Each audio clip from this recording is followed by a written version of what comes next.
نحمده ونصلي على رسوله الكريم أما بعد عن ثوبان رضي الله تعالى عنه قال رسول الله صلى الله تعالى عليه وسلم إن الله زوالي الأرض فرأيت مشارقها ومغاربها إلى آخر الحديث أو كما قال رسولنا صلى الله تعالى عليه وسلم۔ حضرات سامعین کرام، حضور صلی اللہ علیہ وسلم کے صدقے میں اور آپ کے توسل سے اور آپ کی دعاؤں کی برکت سے اللہ تعالیٰ نے اس امت کو بہت سی آفات سے، بہت سے نقصانات سے، بہت سی ہلاکتوں سے، بہت سی تباہیوں سے محفوظ رکھا ہے۔ آپ کو اندازہ ہوگا ابھی جو حدیث میں آپ کے سامنے پیش کروں گا کہ اللہ کا کتنا کرم ہوا ہے اس امت پر کہ پروردگار عالم نے آپ کی دعاؤں کی برکت سے آپ کے صدقے اور طفیل اس امت پہ کتنا رحم و کرم فرمایا ہے۔ حضور صلی اللہ علیہ وسلم فرما رہے ہیں حدیث پاک میں، جو حضرت ثوبان رضی اللہ عنہ سے روایت ہے۔ حضور فرماتے ہیں کہ اللہ تعالیٰ نے پوری روئے زمین کو سمیٹ دیا، یہاں تک کہ میری ہتھیلی کے مانند ہو گئی، یعنی پوری روئے زمین۔ حضور فرماتے ہیں کہ میں نے مشرق سے لے کر مغرب تک کا مشاہدہ کیا، سارے علاقے مقامات کا مشاہدہ کیا، اور حضور فرماتے ہیں کہ جو مقامات مشرق سے لے کر مغرب تک مجھے دکھائے گئے ہیں، عن قریب میری امت کی حکومت ہوگی۔ فرمایا کہ عن قریب ان علاقوں میں، ان مقامات پر میری امت کی حکومت قائم ہوگی۔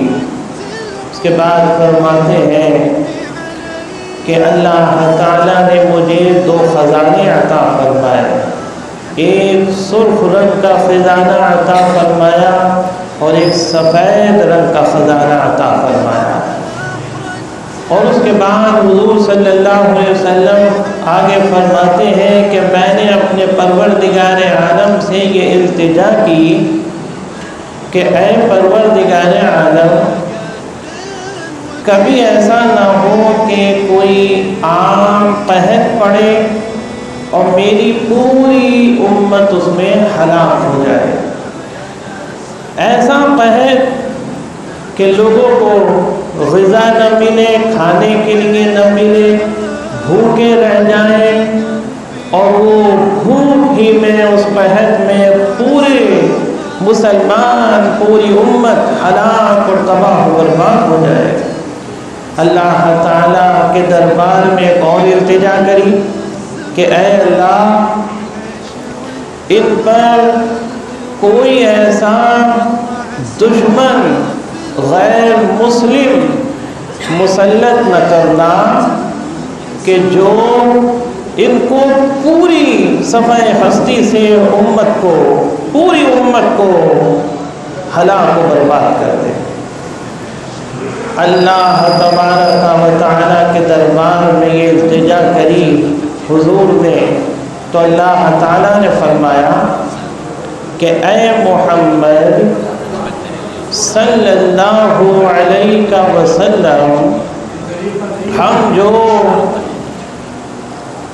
جو فیصلہ فرما دیتے ہیں وہ فیصلہ بدلتا نہیں ہے، اور یہ ہمارا فیصلہ ہے کہ کوئی ایسا عام قحط نہیں پڑے گا کہ جس سے کہ آپ کی پوری امت ہلاک و تباہ و برباد ہو جائے، اور فرمایا کہ کوئی ایسا غیر مسلم اس انداز سے پوری امت کے اوپر کبھی قیامت تک قائم نہیں ہوگا کہ جو پوری امت مسلمہ کو ہلاک و تباہ و برباد کر دے۔ فرمایا ایک اور بات فرمائی اللہ نے اس اخیر میں، حدیث کا آخری حصہ ہے کہ حتیٰ کہ مسلمان ہی مسلمان کا دشمن بن جائے، یعنی غیر مسلم تو اس انداز سے مسلط نہیں ہوگا کہ جو پوری امت مسلمہ کو ہلاک کر دے اور سبب بن جائے پوری امت کے ہلاکت کا، تباہ و بربادی کا۔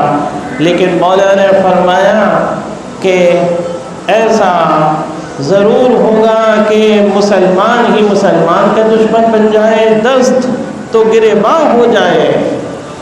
آج وہی ہے، یہ مسلم شریف کی حدیث تھی، مکمل ہو گئی۔ آج یہی ہے کہ حضور کی دعاؤں کی برکت سے آج یہ امت ہلاک ہونے سے، تباہ و برباد ہونے سے بچی ہوئی ہے۔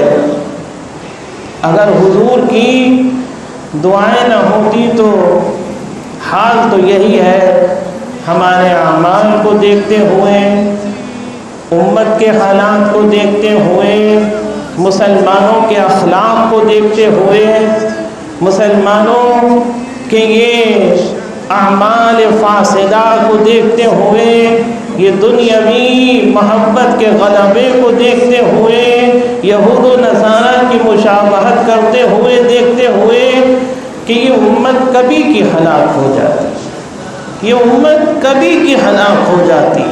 لیکن یہ ہمارے پیارے رسول کی دعائیں ہیں ہمارے ساتھ، پوری امت کے ساتھ، کہ ہماری اتنی کمزوریوں کی وجہ سے، اتنی بدعمالیوں کی وجہ سے، ہمارے اتنے گناہوں کی وجہ سے بھی کوئی ایسا عام قحط نہیں آتا کہ جس سے کہ پوری امت ہلاک ہو جائے، کوئی عام ایسا دشمن مسلط نہیں ہوتا کہ جو پوری امت کو ہلاک اور تباہ و برباد کر دے۔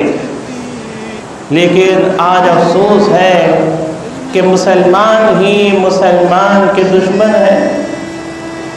ہونا تو یہ چاہیے تھا کہ ہم اپنے دشمن کے مقابلے میں تیاری کرتے، اپنے آپ کو مضبوط کرتے، اپنی اجتماعیت کو مضبوط کرتے، اپنے ملی نظام کو مضبوط کرتے، اپنے شرعی نظام کو نافذ کرنے کے لیے سب ایک ہو کر مضبوط ہوتے۔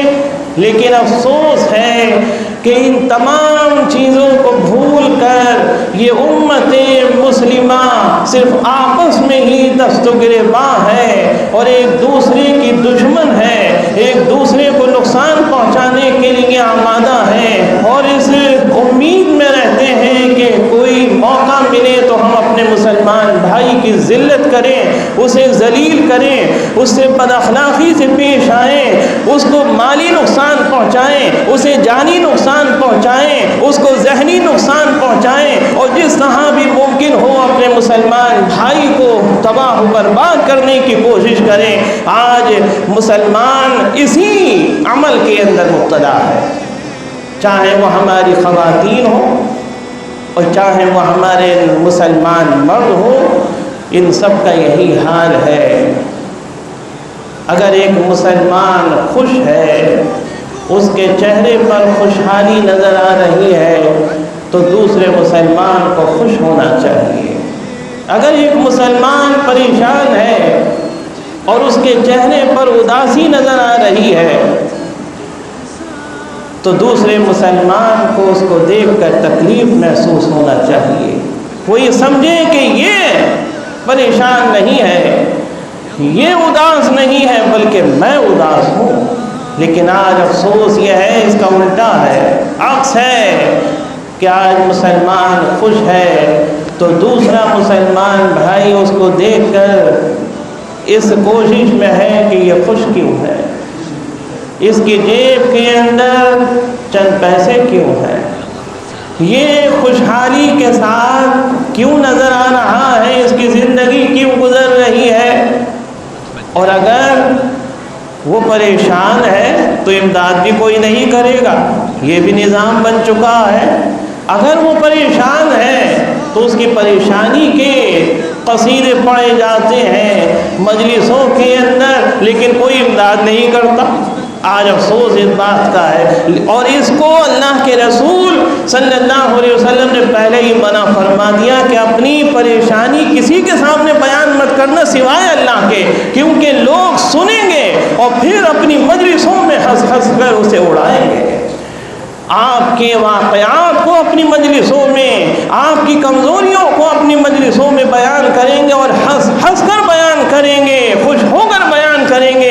اس لیے بس ایک ذات ہے کہ جو قابل اعتماد ہے، جو قابل بھروسہ ہے، اور وہ ذات ہے اللہ جل شانہ عم نوالہ کی۔ اس کے سوا کوئی مدد کرنے والا نہیں ہے، اس کے سوا کوئی امداد کرنے والا نہیں ہے، اس کے سوا کوئی سننے والا نہیں ہے، اس کے سوا کوئی عزت رکھنے والا نہیں ہے، اس کے سوا کوئی لاج رکھنے والا نہیں ہے۔ وہی اپنے بندوں کی لاج رکھتا ہے، وہی اپنے بندوں کی عزت افزائی کرتا ہے۔ اس سے بیان کرو، اگر وہ دے دے تو اللہ کا کرم ہے، اس کی رحمت ہے، اگر نہ دے تو کوئی شکوہ نہیں ہے، کوئی ذلت کی بات نہیں ہے، کوئی تحقیر کی بات نہیں ہے، کیونکہ وہ سب سے بڑا بادشاہ ہے۔ سارے بادشاہ اسی کے در کے محتاج ہیں اور وہ بے نیاز ہے۔ اس لیے اپنی پریشانی صرف اللہ سے بیان کریں، اپنی ضروریات اللہ سے بیان کریں، لوگوں کے سامنے کبھی شکوہ و شکایت نہ کریں۔ اللہ کا کرم ہوگا کہ لوگ اسی فراق میں رہیں گے۔ بھائی یہ تو خوش ہی رہتا ہے، سمجھ میں نہیں آتا، جب دیکھو خوش نظر آتا ہے، اس کے چہرے پر تو کبھی ہم نے اداسی ہی نہیں دیکھی۔ یہ نہیں پتا کہ یہ عمل کر رہا ہے اس حدیث پر کہ جو اللہ کے رسول صلی اللہ علیہ وسلم نے بیان فرمائی ہے کہ اپنی پریشانی اللہ سے بیان کرنا ہے۔ تو ہمیں اس حدیث میں عمل کرنا ہے، انشاءاللہ ہمیں دنیا میں بھی عزت ملے گی اور آخرت میں بھی۔ جب دنیا میں ہم اپنے عیب چھپائیں گے تو مولا فرماتا ہے تو انہیں عیب چھپائے دنیا میں، میں آخرت میں تیرے عیبوں کو چھپاؤں گا۔ تو جو خود ہی بیان کر دے تو اللہ فرماتا ہے تو نے تو خود ہی بیان کر دیا، میں کیا چھپاؤں گا۔ اس لیے پہلے خود حفاظت کیجیے اپنی کمزوریوں کی، اپنے راز کی، اور پھر اللہ تعالیٰ سے بھی امید کریے۔ اللہ تعالیٰ مسلمانوں کو متحد فرمائے، ان کے اجتماعی نظام کو اللہ مضبوط فرمائے، ان کے ملی نظام کو درست فرمائے، ان کے شرعی نظام کو درست فرمائے، اور ایک دوسرے کی محبت پیدا فرمائے، برداشت پیدا فرمائے۔ آج برداشت نہیں ہے، کسی کو ذرا سی بات کی کسی کی برداشت نہیں ہے۔ آج افسوس یہ ہے کہ ہماری بد اخلاقیاں اتنی بڑھ گئی ہیں۔ اللہ تعالیٰ سے دعا ہے کہ مولا تبارک و تعالیٰ ہمیں ضرب دے، ہمیں بااخلاق بنائے، ہمارے اخلاق کو درست فرمائے۔ آمین۔ وآخر دعوانا الحمدللہ رب العالمین۔